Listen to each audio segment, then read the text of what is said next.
Yang pertama adalah toharoh dari najis, kemudian yang kedua adalah toharoh dari hadas. Toharoh dari najis, nah, yang perlu kita ketahui bahwa najis itu sendiri ada 3 macam.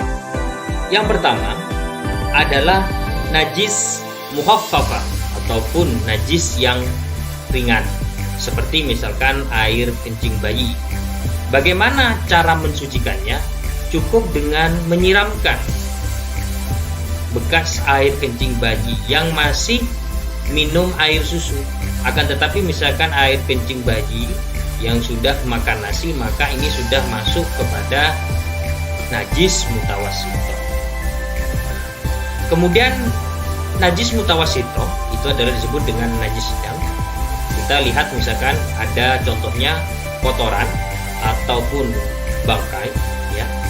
Bagaimana cara menghilangkan? Apabila misalkan kotoran itu ada pada tangan kita, maka kita membasuh tangan itu. Kemudian apabila bangkai misalkan kita berwudu, maka kita hilangkan bangkai itu sampai, ataupun juga kita bersihkan sampai tidak ada bekasnya dan juga tidak ada baunya. Nah, kemudian yang ketiga adalah najis mughalladhah. Najis mughalladhah adalah najis berat. Contoh misalkan di sini air liur anjing. Cara membersihkannya adalah dengan cara mencampur air dengan tanah, ya, ataupun lumpur. Itu kita bersihkan sebanyak 7 kali dengan air dan tanah itu sebanyak 7 kali. Nah, di antara 3 najis ini yang perlu kita perhatikan adalah antara najis mukhaffafah itu adalah najis ringan, mutawassithah najis sedang, sedangkan mughalladhah adalah najis berat. Nah, saudara-saudaraku yang dirahmati Allah Subhanahu wa taala, najis mukhaffafah, najis ringan seperti tadi adalah air kencing bayi, itu tidak mengakibatkan orang dalam keadaan berhadas. Artinya apa? Cukup dengan menyiramkan air saja tanpa orang itu perlu bersuci, tanpa perlu harus misalkan wudu atau dan lain sebagainya. Akan tetapi untuk najis mutawassithah dan najis mughalladhah, ketika kita akan melakukan sholat dan lain sebagainya, maka kita pun juga diharuskan untuk melakukan bersuci dari hadas. Baik, toharah dari hadas, hadas besar dan hadas kecil. Nah, perlu kita ketahui di sini contoh hadas besar misalkan. Hadas besar pertama adalah keluarnya air mani. Ini untuk bagi kaum laki-laki.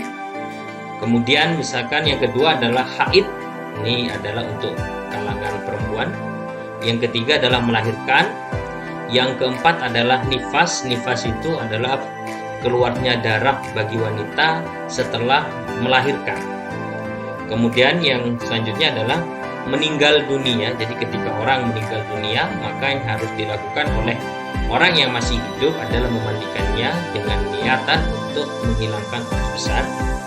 Kemudian yang terakhir adalah bersetubuh. Ini adalah apabila setelah melakukan hubungan suami istri, maka yang perlu dilakukan adalah dengan cara toharoh dari hadas besar, karena ini termasuk hadas besar. Caranya adalah dengan apa untuk yang hadas besar? Yaitu tentu dengan mandi wajib. Nah, untuk yang selanjutnya adalah hadas kecil. Hadas kecil ini sebagai contoh, seperti contoh misalkan keluarnya sesuatu dari kemaluan maupun dubur. Contoh misalkan seperti kita kencing, kemudian kita berak, BAB, ini dan lain sebagainya, itu adalah termasuk contoh hadas kecil.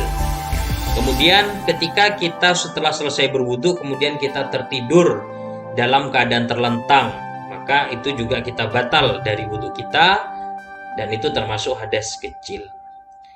Kemudian selanjutnya adalah menyentuh kemaluan sendiri. Jadi secara sengaja kita menyentuh kemaluan kita secara sengaja, maka itu membatalkan, sehingga kita menjadikan kita orang yang berhadas.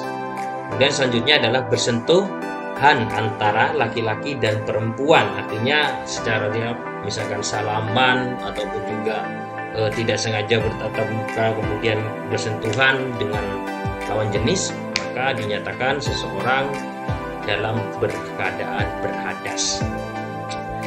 Baik, anak-anakku sekalian yang dirahmati Allah Subhanahu wa Ta'ala. Pada pertemuan kali ini kita sudah membahas tentang pengertian dari toharoh, najis dan juga hadas, serta macam-macam dari toharoh yang disebutkan tadi, toharoh dari najis dan toharoh dari hadas. Semoga bermanfaat untuk kita semuanya. Wabillahi taufiq wal hidayah. Wassalamualaikum warahmatullahi wabarakatuh.